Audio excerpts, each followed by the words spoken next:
Continuamos en Infobae TV. La aprobación de la reforma al Código Civil indudablemente ha sorprendido porque el gobierno ha pedido que ese proyecto que prácticamente estaba durmiendo en la Cámara de Senadores, aprobado con media sanción, ahora sea aprobado directamente por diputados. Bueno, de este y de otros temas vamos a hablar con Juan Curuchet. El doctor Juan Curuchet es vicepresidente del Banco Ciudad. El doctor Curuchet, ¿qué tal? Buenas tardes. Carlos Xavier lo saluda. ¿Cómo le va? Carlos, un gusto. Bueno, la principal pregunta, y es prácticamente la noticia del día, y fue del fin de semana también, es qué es lo que puede pasar con esta reforma del Código Civil que sorpresivamente el gobierno desempolva y quiere que la Cámara de Diputados lo apruebe. Aparentemente va a ser aprobada, pero nadie tiene claro qué se está votando, porque el proyecto que envió el Ejecutivo difiere del que había redactado la Comisión de Expertos, y ahora estamos debatiendo en algunas redacciones que la verdad que no sabemos si son las definitivas, ¿no? Y lo que es grave en esto es que estamos tirando por la borda los criterios de la jurisprudencia y los analistas y la doctrina que tienen unos 150 años. Es decir, hay un montón de preguntas que uno hoy le hace a un abogado cuando firma un contrato de alquiler o en una situación de familia o cualquier tipo de deuda que pueda haber, que uno pregunta, bueno, ¿y qué es lo que dice el derecho argentino? Y bueno, es muy fácil, porque tenemos años y años de fallos de la justicia que aclararon esas normas que redactó Vélez Sarsfield hace muchos años.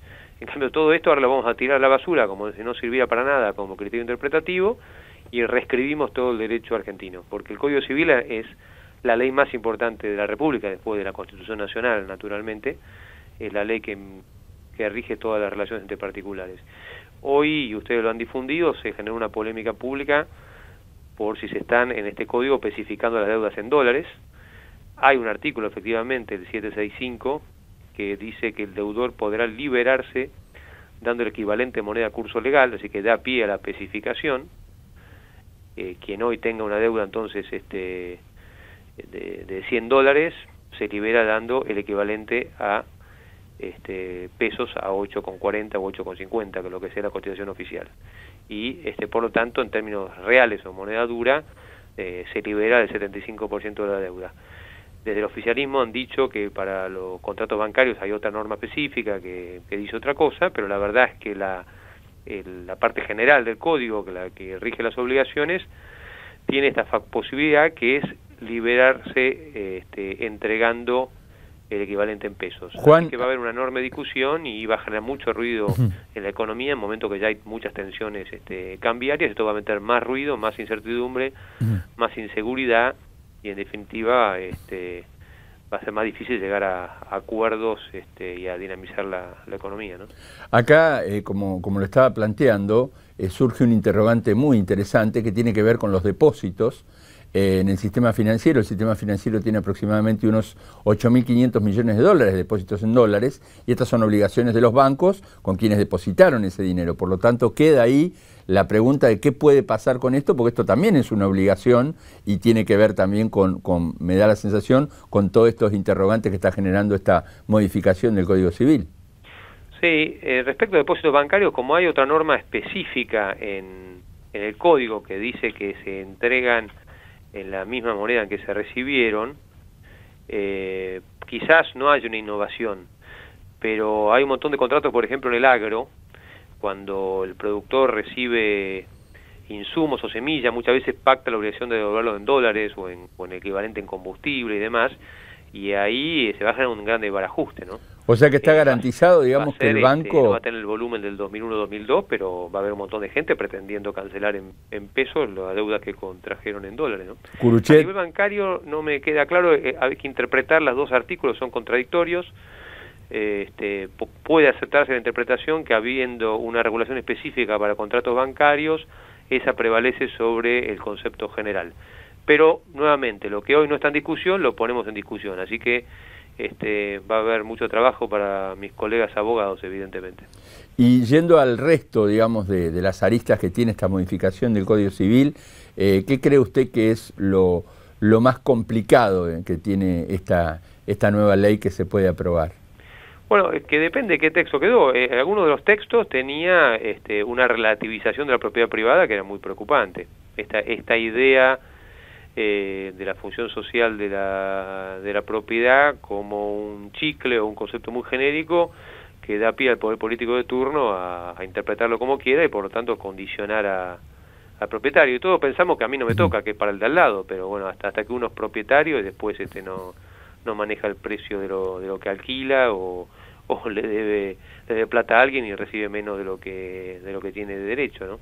Pero el problema principal para mí es la incertidumbre innecesaria, es poner en discusión lo que tiene 150 años de pacífica interpretación, la necesidad de refundar el país una y otra vez, cada gobierno, y empezar de cero, como si Vélez Arfiel no hubiera existido y como si los centenares de jueces de primera instancia, camaristas, juristas, titulares de cátedra que hemos tenido desde que se sancionó el Código Civil,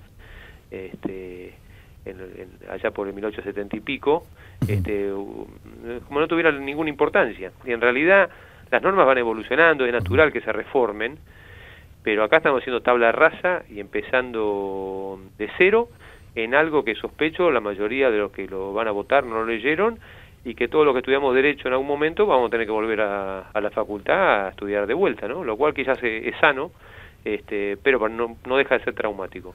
Cuando se lanzó este proyecto, las principales críticas de la oposición vinieron por el lado de que, de alguna manera, lo que encubría era una mayor especificación de la economía argentina, entre todo lo que traía este proyecto de ley. ¿Usted cree que si se aprueba vamos a una mayor especificación de la economía argentina, como busca el gobierno? En el contexto de hoy, fines de septiembre de 2014, no creo que el móvil sea la mayor especificación. Creo que el gobierno lo que quiere es mantener la ofensiva política, la iniciativa y ir siempre generando cambios y sorprendiendo a los otros sectores políticos y sociales. Lo que pasa es que, nos gusta o no, tiene una norma, que repito, es el artículo 765, que da lugar a la especificación. Así que, para quien crea que la especificación es un problema, va a haber un problema más en el país.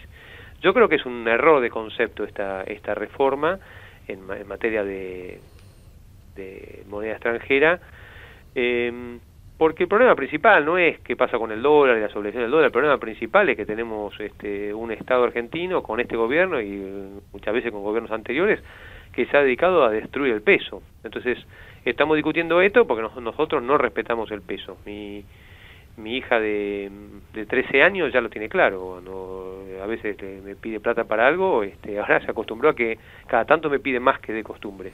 Es impresionante, lo llevamos en el ADN argentino. Entonces, pongan lo que pongan en el Código Civil, los argentinos cuando quieren ahorrar o guardar su plata en moneda dura y que el Estado no los estafe, se refugian o en el ladrillo o en el dólar. Y si queremos que esto sea distinto, respetemos el peso, mantengamos la inflación baja, tengámoslo estable, entonces no estaríamos discutiendo lo que dice el Código Civil. Pero si acá nosotros vamos a legislativamente complicar que la gente se refugie en una moneda dura, bueno, la gente buscará otra cosa y va a empezar a pactar las obligaciones en litros de nafta, en el valor del cemento, la imaginación no tiene límite cuando la gente defiende sus mangos, ¿no? Y así que me parece que es imposible defender lo indefendible. Si el peso se devalúa al 40% anual, la gente va a huir del peso, aunque el Congreso de la Nación no le guste. En esta línea, digamos, de todo lo que está haciendo el gobierno para tratar de frenar la salida de dólares, que la gente tenga más pesos, emitiendo más pesos del Banco Central de la República Argentina, aparece hoy también otra noticia que tiene que ver con una modificación de la ley penal cambiaria, una ley que tiene muchos años en la República Argentina, y el gobierno, bueno, está dando a entender que quiere cambiar esta ley para terminar de alguna manera con el mercado paralelo, el mercado libre, y señalando de alguna manera que son los arbolitos o las cuevas los que están marcando de alguna manera el valor de ese tipo de cambio, por lo tanto desapareciendo esto, y dice que en realidad quien tiene que actuar no es la Superintendencia de Entidades Financieras que depende del Banco Central, sino que es la Procelac. Sí, mira, lo que van a lograr es que el dólar se vaya más alto. O sea, cuando vos el costo de la ilegalidad lo subís, como cualquier producto, va a precio. Casi te diría que es como cualquier producto prohibido, como cuando fue la ley seca en Estados Unidos con el alcohol. Hay gente que viaja al extranjero, la AFIP no le vende, y los bancos no le venden los dólares. Esa gente se va a conseguir los dólares para viajar al extranjero de algún lado. Será más complicado, será más riesgoso, será más costoso, pero pesos, ¿sabes qué? No se los toman. Cuando vos vas a la calle de Madrid, de Lima, de México, de Nueva York, lamentablemente no te aceptan el peso. Así que para eso prohibamos el turismo y prohibamos buena parte del comercio exterior. Es imposible, el mundo sigue girando en torno a su eje, la economía no se detiene y la economía requiere una moneda, y si la moneda local no sirve, el mercado se refugia en otras monedas. Será más complicado y tendrá más riesgo y habrá mayor cantidad de gente perseguida penalmente, pero con la brecha cambiaria de más del 70%, valientes, dispuestos a violar la ley y correr ese riesgo a cambio de ganar plata, va a estar lleno. Basta caminar la calle Florida, tenés ¿cuántos arbolitos? 15 por cuadra, fácil, ¿no? Aproximadamente. Acá abajo donde yo estoy hablando, ¿no? O sea, estoy en Florida y Sarmiento. Si alguien se toma el trabajo de caminar la calle en este momento, no puede llegar a la avenida Corrientes sin que le ofrezcan entre 15 y 20 personas dólares. Pero podría actuar ahí en ese sentido la Procelac, digamos, tomando medidas contra esa gente que está vendiendo dólares allí en la calle Florida. Si se aprueba esta reforma, sí, tomará medidas y entonces los arbolitos se esconderán más o estarán en otras calles o funcionarán de otra manera, pero como cualquier cosa clandestina que tiene un mercado. Será más parecido a la venta ilegal de droga, pero el mercado va a estar, ¿no? Hoy el presidente de la Comisión Nacional de Valores, Alejandro Vanoli, dijo que en realidad había un problema que tenía que ver con el dólar, que era el dólar contado con liqui era legal hasta tanto y en cuanto no cambiara el precio del mercado, o sea que se transformaba en ilegal cuando ya era una paridad diferente a la paridad que es el dólar oficial. Y aparecen de nuevo algunas acciones de la Comisión Nacional de Valores informando sobre algunos bancos que están haciendo operaciones de contado con liquidez, y da la sensación que se podrían tomar nuevas medidas en contra de esa operatoria. ¿Usted cree que el gobierno puede llegar a tomar alguna medida con respecto a estas operaciones, que en realidad son lícitas porque el propio gobierno las autoriza? El contado con liqui o el dólar bolsa son autorizadas por los entes de la República Argentina. Y además hubo fallos judiciales que ratificaron el carácter lícito de esa operatoria, pero lo más curioso es que la semana pasada el Ministerio de Economía de la Nación, a los importadores que se quejaban de que no le vendían los dólares suficientes para las importaciones industriales, ellos mismos los aconsejaban que trajeran la plata mediante el denominado contado con liqui. La verdad que no se puede tapar el sol con la mano, ¿no? O sea, si no te venden los dólares para importar y no querés quebrar, estás en una rama de la economía donde necesitas insumos, porque hay gente que no, hay gente que vende lo que fabrica en Argentina, pero también muchos rubros industriales están muy integrados, el más notorio es el automotriz, y aún para exportar necesitas importar. Si no accedes al mercado oficial, tenés que hacerte los dólares de otra manera. Eso es el contado con liqui. Esto es lo que el gobierno mismo le indicó a los importadores, es: muchachos, no queremos que sigan cayendo la reserva del Banco Central, no vamos a abrir los grifos, consíganse los dólares de otra manera, a buen entendedor, pocas palabras. Así que Vanoli creo que debería coordinarse con el Ministerio de Kicillof. Bueno, de todas maneras, la caída de reservas internacionales la semana pasada fueron las caídas más importantes de los últimos tiempos, desde que Argentina prácticamente entró en una especie de default técnico el 30 de junio, y las reservas cayeron casi 180 millones de dólares. Por eso quería retomar este tema para preguntarle cómo está viendo la situación de la Argentina frente a esta situación que vive desde el 30 de junio de lo que la mayoría de los analistas llama una especie de default técnico.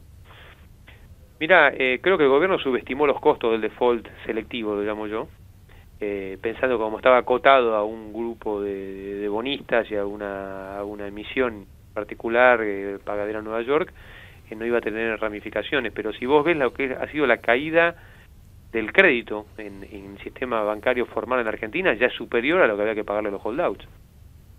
Cuando vos hacés la cuenta de almacenero, cuánta plata no pagamos ¿Y cuánta plata perdió la economía argentina? Perdió más plata de lo que había que pagar. Y esto se está viendo en la brutal caída de la actividad económica. O sea, el default es desempleo, default es negocios cerrados. No, esto es muy fuerte, ¿no? La producción manufacturera, según Ferreres, contrajo interanual 6,1% en agosto. La contracción, no sé, si tomás distintos índices, otro dije que toda la economía, también dice Ferreres, 4,5% interanual. Las exportaciones en agosto cayeron el 12%. Sí, las reservas internacionales cayeron 1.000 millones. Todo esto es menos trabajo.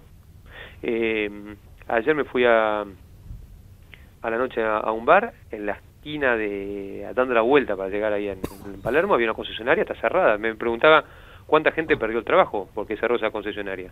3, 5, 7, 15 personas, la verdad que no lo sé. Y esto estamos viendo en todo el país. Claro, comparado, hemos tenido crisis tan graves que esto nos parece un resfrío, pero es un resfrío salvo para el que le tocó quedar desempleado en esta oportunidad, ¿no? Juan, se habla mucho... Es tan dramático como cualquier otra crisis. Se habla mucho de esta figura del desacato en un ambiente muy complicado para la República Argentina, pero ¿qué significa el desacato en términos jurídicos para que la gente entienda? Es una declaración de un juez que dice que una parte está incurriendo en desobediencia judicial y por lo tanto es un acto ilegal que está sujeto a sanciones. En la práctica para un país es bastante impune el desacato. Si yo cometiera desacato en Estados Unidos me van a poner una multa o me ponen preso. Pero para un país, imagínate que la multa que pidió de $50.000 diarios no es plata para Argentina. Estamos hablando del juicio de $1.600 millones y de un total de holdouts, algunos lo estimó hasta en $15.000 millones o $13.000 millones. Es bastante impune el desacato, es una mancha más al tigre. Yo creo que ese no es el problema, creo que el problema es que Argentina perdió acceso al mercado internacional de crédito y tenés un montón de obras postergadas, de infraestructura y demás, que no se pueden financiar y por lo tanto hoy somos todos más pobres porque no hay crédito. El desacato es una vergüenza y punto, pero no pasa mucho más. Juan Curuchet, vicepresidente del Banco Ciudad, como siempre, muchísimas gracias por haber estado con nosotros acá en Infobae TV. Un gusto, Carlos. Chao, hasta luego.